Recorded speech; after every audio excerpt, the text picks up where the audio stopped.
Hey guys, welcome to this video.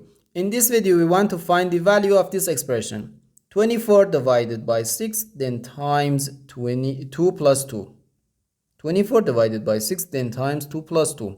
Are you ready to solve? Let's go ahead and get started. 2 plus 2 gives us 4. And 6 times 4 gives us 24. So 24 divided by this. 24 divided by 24, which equals 1. But this answer is not correct because according to the order of operations, which is PEMDAS, P stands for parentheses, E stands for exponents, M and D stands for multiplication and division, and A and S stands for addition and subtraction.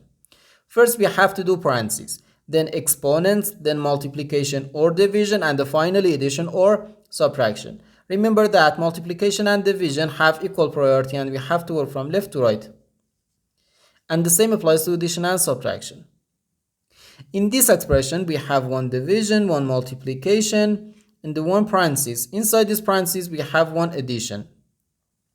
Here we have a multiplication because in mathematics, when a number is placed next to parentheses, it means multiplication, and we usually don't write the multiplication sign for brevity.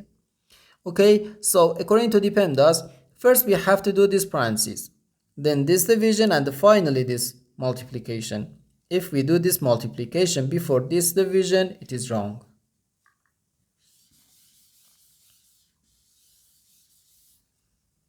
So first we have to do this parentheses.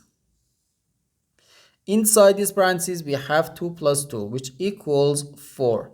So we have 24 divided by 6, then times 4. Now we have one division and one multiplication. As I said, multiplication and division have equal priority and we have to work from left to right. So here first we have to do this division. 24 divided by 6 is just 4. So 4 times 4, which gives us 16. And this is our final answer to this problem. The correct answer is 16.